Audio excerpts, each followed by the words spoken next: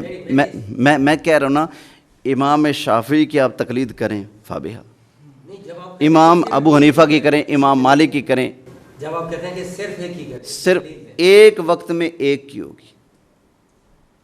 یہ نہیں کہ آپ اپنا مطلب سیدھا کرنے کے لیے دوسری طرف چلے جائیں۔ جو دوسرے ہیں انہوں نے اپنا مطلب نکالنے کے لیے ایسا کیا۔ بھائی آپ کو میں کہہ رہا ہوں، آپ اپنا مطلب نکالنے کے لیے ادھر چلے جائیں۔ مجھے یہ لگتا ہے، میں آپ سے پوچھتا ہوں، آپ اپنا موقع پہلے بتائیے گا۔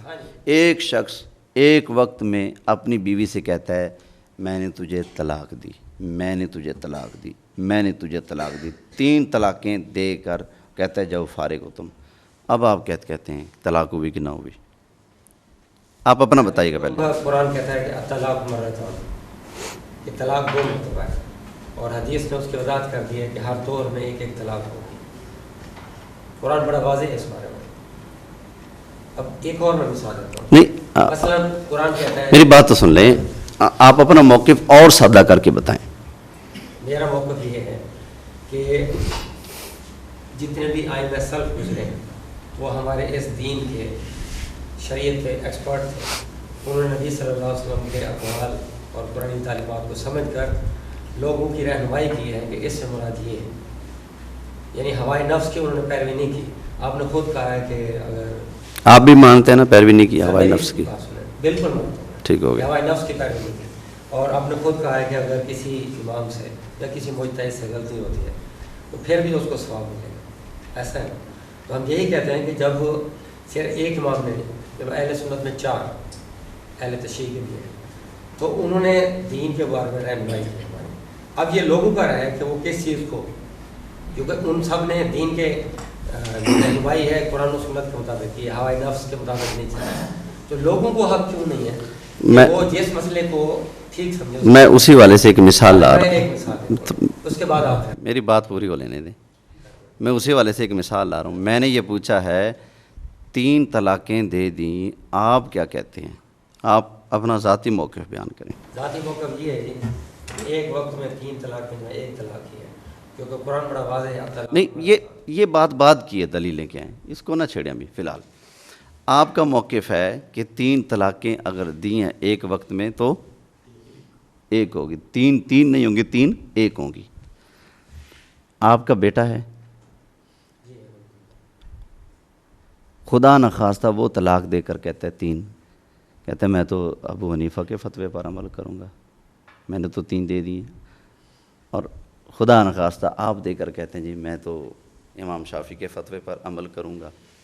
تو بتائیے، اگر تقلید بندہ اپنی مرضی کے مطابق صبح اس کی، شام کو اس کی، دوپہر کو اس کی، شام کو پھر اس کی، اگر یوں تقلید کے جو پینل ہے بندہ چینج کرتا رہے تو کتنا بڑا خرابہ ہوتا ہے۔ کوئی خرابی نہیں ہوتی سر خرابی ہے۔ آپ اس کو سادہ طریقے سے کیوں نہیں دیکھتے؟ دیکھ، ہوائے نفس کی خرابی نہیں کی نا، ہوائے نفس کی پیروی نہیں کی، تو ان علماء نے ہوائے نفس کی پیروی نہیں کی، انہوں نے قرآن و سنت کی پیروی کرتے ہوئے احکام بیان کیے ہیں، ٹھیک ہے نا۔ تو اب آپ کو ایک وقت میں ایک امام کی پیروی اس لیے کرنی پڑے گی تاکہ اختلاف کم سے کم ہو، وگرنہ آپ کا بیٹا امام شافعی کے فتوے پر، آپ ابو حنیفہ کے فتوے پر، یہ تو گھر میں تنازع چل رہا ہے، وہ کہے گا ابا جی آپ نے طلاقیں 3 دی، آپ کی ہو چکی ہیں۔ بیٹے کے نزدیک باپ طلاق دے چکا، باپ کے نزدیک نہ بھی نہ، میں نے تو 3 دے کر ایک کی ہیں۔ اب یہ دیکھیں نا کتنا بڑا اختلاف پیدا ہوتا ہے۔ تو یوں لوگ ہوائے نفس کا شکار نہ ہو جائیں، اس لیے ایک معین امام کی، ہم یہ نہیں کہتے کہ صرف اور صرف امام اعظم ابو حنیفہ ہی کی پیروی کرو، یہ بات غلط ہے۔ ہم نے کب کہا؟ ہمارا یہ ہے، ہمارا نظریہ جو ہماری کتابوں میں لکھا ہے، فقہ حنفی کے جتنے بھی مسائل ہیں جو کہ اجتہادی مسائل ہیں، ان کے بارے میں ہمارا فائنل قول یہ ہے، کیا ہم کہتے ہیں کہ قولنا صواب یحتمل الخطا، ہم کہتے ہیں کہ ہمارا قول درست ہے لیکن خطا کا احتمال ہے، ٹھیک نا؟ اور مخالف کا جو قول ہے ہمارے مقابلے پر، ہم کہتے ہیں قولہ خطا، ان کا قول خطا پر ہے، یحتمل الصواب، لیکن احتمال ہے کہ ہو سکتا ہے وہ قول ان کا صحیح ہو، کیونکہ یہ اجتہادی مسائل ہیں۔ اجتہادی مسائل میں ایک وقت میں آپ 3-4 کے پیچھے کیسے چل سکتے ہیں؟ پیروی تو آپ کو ایک ہی کرنی پڑے گی۔ اس کا اب دیکھیں رسول پاک صلی اللہ علیہ وسلم کر رہے ہیں، پھر 4 اماموں کو ساتھ نہ لے ہے نا، جب طلاق کا مسئلہ ہے نبی پاک صلی اللہ علیہ وسلم کا تو وہ بتا اصل میں نا آپ نے ابھی بھی یک طرفہ ٹریفک چل رہی ہے نا، آپ نے ان کے دلائل تو سن لیے طلاق کے بارے میں، ہمارے تو نہیں نا سنے، وہ تو جب موضوع ہوگا نا، وہ تو جب موضوع ہوگا نا پھر۔ اب آپ اس مسئلے سے نکلیں، تھوڑا آگے بھی چلیں، اتنے سوالات ہیں اور بھی۔ بڑی اہم بات ہے کہ آپ 4 ائمہ میں سے کسی ایک کی تقلید کو جائز سمجھتے ہیں؟ ہاں، یہ کسی ایک ہی معین طور پر، یعنی پھر دوسرے کی نہ کریں، ایسا نہیں۔ میں یہ سمجھتا ہوں کہ سب نے اچھا، قرآن و سنت کے مطابق رہنمائی کی ہے۔ جب وہ کمپیریزن کیا جائے گا تو جس کی جو رائے زیادہ مضبوط ہوگی وہی کی جائے گی۔ مثلاً حنفیہ کے بارے میں کہا جاتا ہے کہ وہ کہتے ہیں کہ مائیں اپنے بچوں کو 2.5 سال میں اٹھنا ہے، جبکہ قرآن کہتا ہے والوالدات یرضعن اولادهن حولین کاملین، کہ مائیں جو ہیں 2 سال بچوں کو اٹھنا ہے۔ اب اس بارے میں ظاہر ہے اس میں حنفیہ کا قول قبول نہیں کیا جا سکتا، تو دوسرا ائمہ کرام ہے ان کا، یہ تو خیر واضح طور پر قرآن کہتا ہے۔ وہ میں یہ کہہ رہا ہوں ابھی نا دلائل کی طرف جانے کا وقت نہیں، وگرنہ وحملہ وفصالہ 30 شہرا، یہ بھی قرآن ہے، ٹھیک ہے نا؟ ان میں تطبیق دی جائے گی نا، تطبیق دی جائے گی۔ قرآن نے وہاں بیان کیا ہے، ایک منٹ اب میری بات تو سن لیں سر، میں یہ کہہ رہا ہوں آپ مان چکے کہ اماموں کی تقلید جائز ہے؟ صرف ایک کی جائز نہیں ہے، تمام ائمہ سلف کی علمی قواعد سے بلا امتیاز۔ اچھا، طلاق کا مسئلہ آ گیا، امام مختلف ہیں، اب آپ سب کی بات پر کیسے عمل کریں گے؟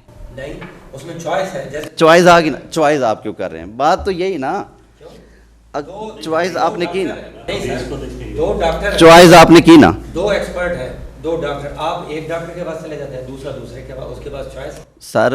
سر چوائس آپ نے کی ہے نا، ہاں جی، ایک وقت میں آپ سب کو کیسے مانیں گے؟ یہ سب کو ماننے کی چوائس کریں گے نا؟ دیکھیں وہ اللہ کے رسول نہیں ہے۔ اچھا میری بات سنیں، اس لیے علماء نے یہ کہا ہے کہ چوائس آپ کریں، لیکن یہ چوائس درست نہیں ہے کہ آپ صبح ان کی بات مانیں، شام کو ان کی بات مانیں، دوپہر کو ان کی بات مانیں، یہ ہوائے نفس ہے کہ آپ کو جدھر نفس کی سہولت نظر آئی آپ ادھر مائل ہو گئے۔ بھائی وہ ڈاکٹر کی بات اور ہے، قرآن و سنت کے مسائل کی بات اور ہے، یا ڈاکٹروں کی بات فٹ نہیں کر سکتے۔ سنت میں فرق آ رہا ہے ان اماموں کے نزدیک، پھر آپ غلط کس کو کریں گے؟ قرآن و ایک ہی مان کے چل رہے ہیں، پھر تو باقی تو فارغ۔ اچھا میری بات سنیں، حضرت عبداللہ بن عباس کی بات ٹھیک ہے؟ بتائیے، ایک منٹ، حضرت عبداللہ بن عباس کی بات ٹھیک ہوگی غلط ہوگی؟ صحابی رسول ہیں، حبر امت ہیں۔ ٹھیک بھی ہو سکتی ہے، غلط بھی ہو سکتی ہے، دونوں باتیں ہو سکتی ہیں، ٹھیک بھی ہو سکتی ہے، غلط بھی ہو سکتی حضرت اماں عائشہ صدیقہ کی،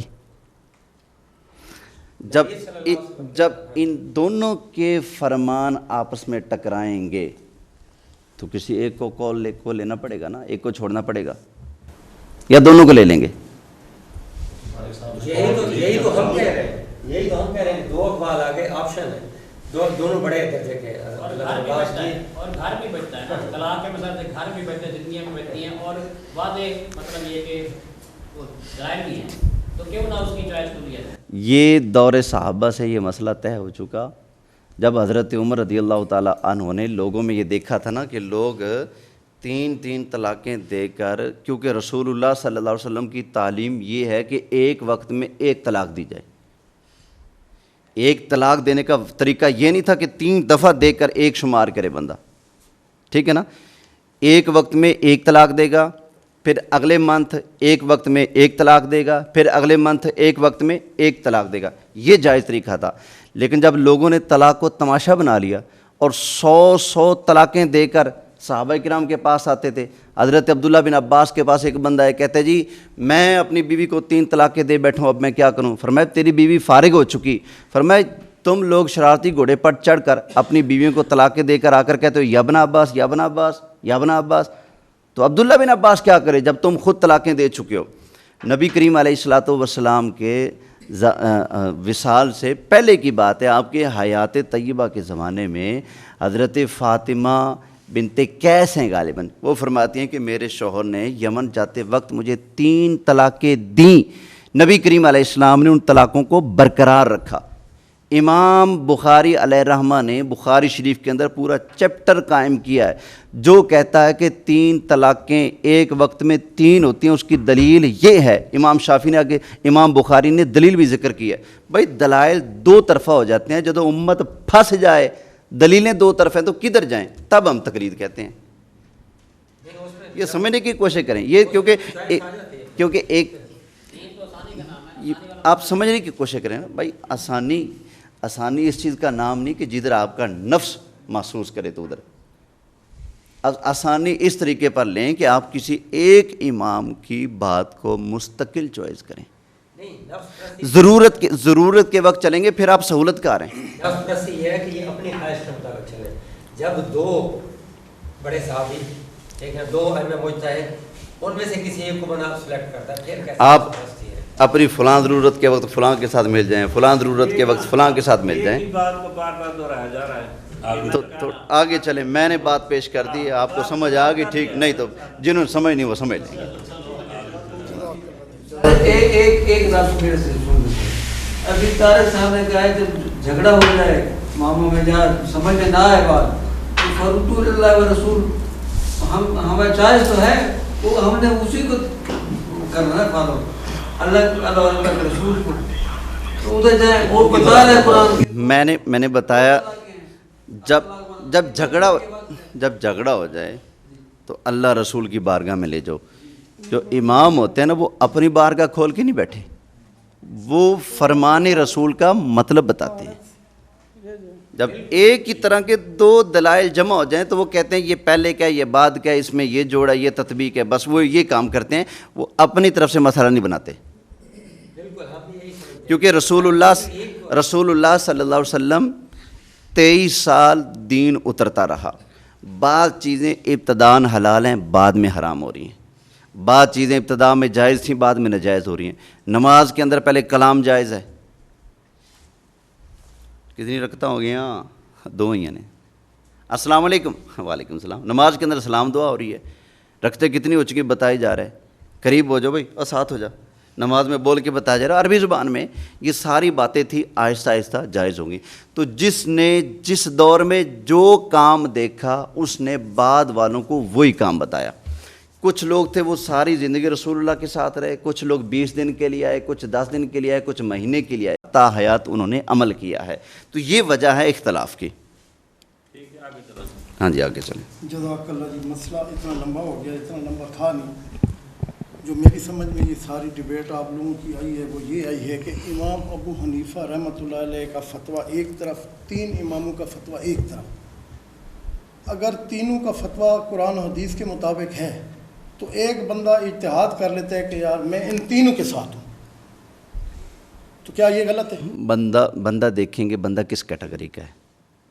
ہمارے ہاں بندہ نہیں دیکھیں آپ، نہیں دلائل ہر بندہ قرآن و حدیث پڑھ سکتا ہے. اسلام کی بات آئی ہے، یہ قرآن حکیم میں لے کر سامنے رکھ دوں. ہر بندہ از خود قرآن حکیم پڑھ کر سمجھ کر خود تفسیر کر کے خود اس سے حکم مسائل نکال کر عمل کر سکتا ہے.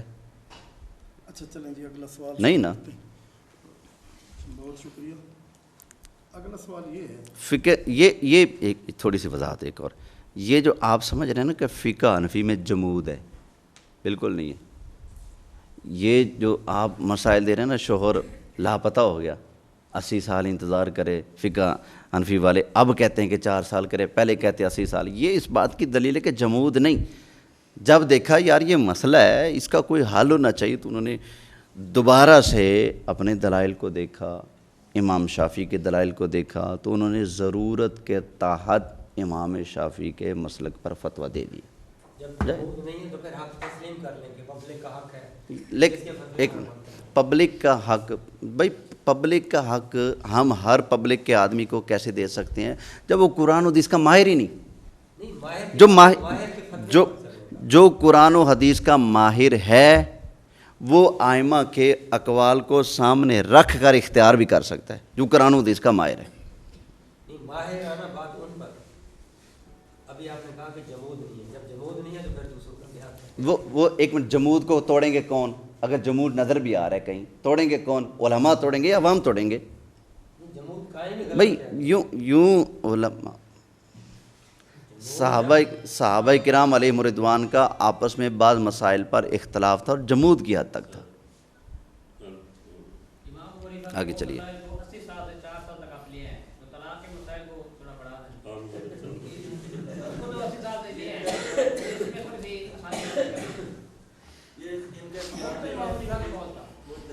سہولت کار نہ بنے۔ اچھا جی، سوال ہے جن صحابہ کے نزدیک شراب جائز تھی اور وہ اسی حالت میں دنیا سے چلے گئے، کیا آپ کی سہولت کے لیے ان صحابہ کے فتوے پر فتویٰ دے دوں میں کہ پی لو جائز ہے؟ جب حرام ہوئی تو پھر تو کسی نے نہیں پینا۔ یہ بات کی بات ہے، میری بات نوٹ نہیں کی۔ جن صحابہ کے نزدیک شراب جائز تھی اور اسی کیفیت میں وہ دنیا سے گئے، کیا ان کے اس وقت کو اور کیفیت کو لے کر میں اب اس کے جواز کا فتویٰ دے دوں؟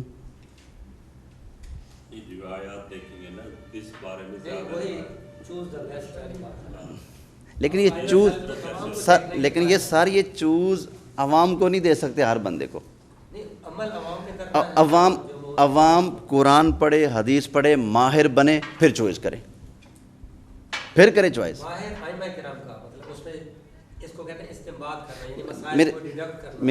میرے بزرگوں، مجھے ایک بات بتائیں، جس بندے کو عربی آتی نہیں، وہ عربی کے مطلب کہ ماخذ اور مراجع کو دے کر چوائس کیسے کرے گا جس کو عربی آتی نہیں؟ آپ پھر عام بندے، میں کہتا ہوں عام بندے کا یہ کام نہیں ہے۔ امام حق پہ ہیں، یہ تو آپ ہی کرتے ہیں سارے، پھر چوائس کر جب ہیں سارے حق پہ۔ حق پہ اس معنی میں ہیں، میری بات سنیں، آپ سمجھ نہیں رہے۔ حق پہ اس معنی میں ہے کہ چاروں اماموں کے پاس دلائل ہیں۔ جنہوں نے کہا نا کہ معراج کی رات نبی پاک علیہ السلام نے اللہ کو دیکھا، ان کے پاس بھی دلیلیں ہیں۔ جنہوں نے کہا نہیں دیکھا، ان کے پاس بھی دلیلیں ہیں۔ لہذا اپنے اپنے دلائل کی روشنی میں دونوں حق پر ہیں۔ آپ کسی ایک کے دلائل کو فالو کر لیں، اللہ اللہ خیر صلاح، چاہے جس کو مرضی بنا لیں آپ۔ یعنی آپ یہ مان گئے کہ اگر حنفی ہے اس کو دوسرے مکتب فکر کی رائے قرآن حدیث میں صحیح مستقل طور پر وہ شافی بن سکتا ہے، مستقل نہیں، مستقل بننا پڑے، وغیرہ دین تماشا بن جائے گا۔ نہیں، آپ جو راستہ بنا رہے ہیں دین تماشا بن جائے گا۔ نہیں، گھر گھر میں پھر الجھنیں پیدا ہوں گی، دین تماشا بن جائے گا۔ وہ کہے گا تو نے نماز کے اندر سورۃ فاتحہ پڑھی ہے، تیری نماز نہیں ہوئی۔ وہ کہے گا تو نے نہیں پڑھی، تیری نہیں ہوئی۔ دیکھیں نا کتنی الجھن بن رہی ہے۔ جب چوائس رکھی جائے گی تو کوئی جھگڑا نہیں ہوگا۔ دیکھیں نا، نہیں اگر یوں بن جائے گا، ایک بندہ کہے گا میرے باپ نے 3 طلاقیں دے دی، میں فقہ حنفی پر ہوں، 3 طلاقیں دے کر میرا ابا زنا کاری میں مبتلا ہے۔ یہ کتنی بڑی بات ہے، اس لیے ہر بندے کو نہیں دے سکتے۔